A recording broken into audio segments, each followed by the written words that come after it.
Hi everyone. I hope you can hear me okay. I've got these wireless earphones in and sometimes the sound does not really do what it's meant to, but I just thought I'd record a little video. I got asked a question the other week about addiction and if I could offer my perspective on that. So I thought, okay, I needed to go for a little walk.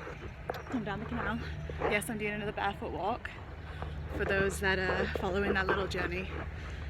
Thank you so much, by the way, for everyone that is commenting and liking and, you know, offering your views and offering your wisdom on going places barefoot. The amount of wonderful wisdom that's been in the comments, oh my gosh.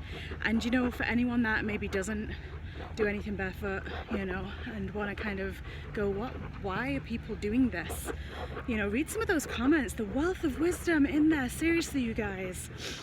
You know, the canal for me, because I'm right now I'm in a major city in the UK, and it's funny because someone was, you know, like the first video that I did, I was just in the forest. I was in the woods in Glastonbury in Avalon, and I was saying, I was like, I don't usually take my phone out places.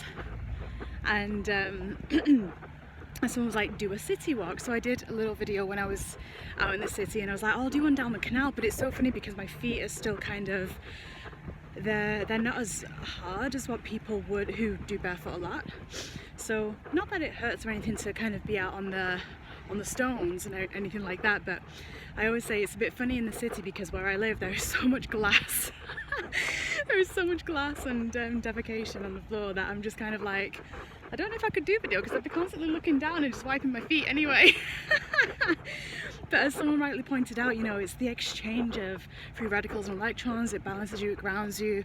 I have a little bit of pain in one of my joints today, so I thought I really need to get outside and just let those pressure points, let all those nerve endings in my feet receive acupressure, essentially, which is what's happening right now. So I'm instantly feeling incredible. And the water is always nice, even though there's lots of building work happening here. It's great. Just a version of masculine energy, isn't it, when we get buildings and stuff put up. It's so funny, people can kind of get a little bit annoyed with the noise and stuff like that when people are building, but look at that, new houses for people to live in. Without that masculine energy taking that structure and that form, we won't have anywhere to live like that, right? So it's always a positive side. It's just how we choose to see things. But it does also mean that it may be a little bit noisy here as you're listening to me. So always, like I say, take what resonates, leave what doesn't for anything that I share. It's just my point of view, my perspective, based off, as everyone has a perspective, it's based off the experiences I've had and the integration that I've come to from the experiences and the endeavours that I've gone through. As with everyone, it forms a lens how we view the world, so no one has the same truth as anyone else, no one. So take what resonates, leave what doesn't. If you find it interesting, I'd love to hear your comments as well. But let's just talk briefly about addiction, because I got asked, you know, especially about technology addiction. But let's look at what addiction is anyway, right? Addiction is that seeking of pleasure. It's that seeking of instant gratification. It's that seeking of, like, usually with an addiction there is something that will kind of trigger dopamine, serotonin, oxytocin. It will trigger one of the chemical hormones in your body to say, oh hey, this chemical hormone is going to get released now, so this is going to be this instant hit of, you know, a fun feeling, right? But it's actually really quite depleting, because what happens is we tend to start chasing quick pleasures, right? So a lot of time when people say the word addiction or hear the word addiction, we think to drugs, right? Or we think to alcohol or cigarettes or something like that, something quite mainstream. But really, you know, it can be sex, it can be shopping, it can be technology, it can be anything that is filling that void within you that will numb and bring a chemical through your body to help you feel something different or elated instead of feeling whatever it is that you are actually feeling. So if there is emotion, the way that I see it is that we have emotion, everything is energy, right? Just different densities of energy. So, you know, the air in front of us is full of energy. It's full of nutrition, nutrients. This is how breatharians can work, is they cultivate their own chi, you know. But the air is full. It's full of moisture, it's full of molecules. It's prana in a version of density. The physical body is light in a version of density, right? And I also have a little bit of hay fever, which is why I'm like, I need to get out barefoot today to release some of this, to release some of the allergies, right? Because that's what they are, allergies. It's just, you know. Anyway, so it's all different versions of light density, right? And when we look at emotion, emotion is energy that just wants to flow, right? But what happens is we block it, we let it get stuck. Emotion is like the water, so the water of the canal, right? There's no lock or key there, there's no dam there, that water is flowing, and it needs to. That's like what emotion wants to do. But sometimes we are afraid of our emotion, we are afraid of what we can feel, because we think that there's going to be this finite, or we don't actually recognize that we have this thought of this finite ending to what will happen if we feel something. So oftentimes, you know, we're feeling separation from another, rejection from another. We're feeling, you know, we're feeling these things that actually are really, they're just an illusion. It's not to say that they don't exist or that they're not true for us in that moment. They are, for sure, because that's our perception in that moment. But our true nature, our superconscious self, that collective consciousness that is source energy, will see it differently, right? So because it sees it differently, the emotion is there to tell us the gap that we have between what our beliefs and our thoughts are and what our higher self feels. You know, really, are we calibrated to our heart or to our mind, right? Is there a connection between the two? An active connection. And you see me, I'm just like looking down now as I'm talking because there's just glass everywhere. But anyway, so when we look at what it is that we're feeling, right? We don't want to.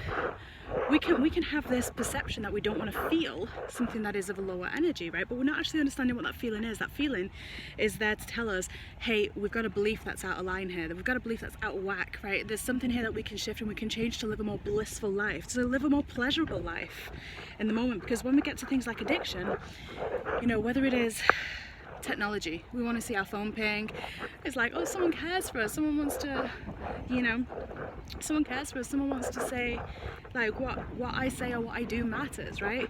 It backfires on you, right? It backfires on you, because then we are externally validating ourselves, and true validation only comes from within, true love only comes from within, as within so without.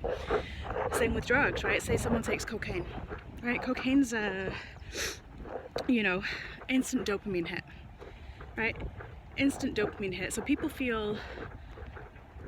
would feel great if they have that particular drug, right, in that moment, because they're feeling buzzed and they're feeling alive and whatever. That's the dopamine. That's just a chemical, that's a neurochemical transmitter running through you. But then you dip because it's so depleting, because what actually you're doing is you're creating a false reality. That's all an addiction is doing. It's numbing ourselves from feeling our truth, right? And then we look around us and we go, why can't this person connect with us? Our partner isn't, you know, being what I want them to be, and, you know, our job isn't what I want my job to be. And then we go back to whatever the addiction is. Once again, it might be physical intimacy with nothing else attached to that, right? Which once again is just a barrage of hormones, right? So it's just hormones getting all over the place. Shopping, that instant hit of a chemical release, because yes, I bought something. Does it stay in your wardrobe? Do you actually ever use it? Right? Food, even food, it's all codependency, right? It's I need this to make me feel better, when really we're negating the fact that we can feel better just by connecting with ourselves, just by feeling. When we allow the emotion to feel, we release it, we allow it to move through like water wants to move, like we said. You know, to live a more blissful life, in my opinion, we have to allow ourselves to recognize the emotion and know that it is there to serve a purpose. There is no shame, there is no guilt, there is no fear. Nothing will happen as long as we are still feeling as human beings. Doesn't matter whether we're feeling great or whether we're feeling not so great. If we're still feeling a sensation, right, because that's what we are, we're a bundle of sensations. My friend Fabi says this all the time, and it's great because it gets you thinking. If we're still feeling, doesn't matter whether it's high or low, that's just polarity, that's just a law of this universe. If we're feeling something, good, you're not going anywhere. As long as you're feeling something, you're still on this planet. Because a lot of people, there is that fear of, you know, of perishment, of death, right? And that's a lot of reason why people get addiction. People turn to something, you know, because they think that feeling something is going to kill them. It doesn't. It makes you stronger because you're releasing the falsities that you've brought into yourself, right? You know, so when we have an addiction, let's take technology again, just because that was a question that got asked. You know, this instant kind of, oh, they're really building some houses and foundations there. But let's look at technology, for example. Like, if you're someone who has your phone on all the time, if you're someone that's got the notifications on, if you're getting pinged by, you know, Facebook, Instagram, YouTube, you know, Twitter, all these other accounts and things like that, you're getting pinged by all of that, then, you know, your attention is instantly going from what you're feeling to what you're noticing. Oh, this person, something's happened, I need to read this, I need to see this. It moves us away from feeling, because then we're going back to the mind. We're going back to those senses that go, okay, well, what is that? You get a little buzz. Someone's just messaged. And then it's like, I need that instant gratification to see it, to read it, to open it, to see it. Oh, it wasn't actually all that great. Oh, okay, then now they're not replying. Why aren't they replying? You know, that's what happens, right? And it's this negative loop, and it shortens our attention span. It shortens our ability to be present, because that's really what everything's about, is that, are we present within ourselves? Because we are the creator of our own reality. You know, the more that we can be present with ourselves, the more that we can feel the sensations that we actually are made up of, the more that we can bridge that gap between non-bliss and bliss. Because addiction usually is there to kind of burst out some chemical hormone, right? No one's got an addictive personality, they've got a fear of feeling, right? They've got a fear of feeling. That's it. You start feeling, you start realizing there's nothing to be afraid of to feel. You're still going to live through the day. It's going to get better and better. Then you start to maintain your constant at this level of bliss and at this level of content, like kind of just happy to be here, just really present and just noticing and connecting with all that's around, recognizing that we are all one, recognizing that everything is connected, you know? We've got geese swimming up to me just in a moment, like we're all connected. We've got a person walking behind, we're all connected, right? The water, we're all connected, you know? The people doing the building work, making the noise, we're all connected. The rain is coming down, we're all connected. I talk about emotion, rain is wanting to flood upon us. Great. Feel that emotion. Let yourself get wet. There's nothing to be afraid of. You can dry off, you know?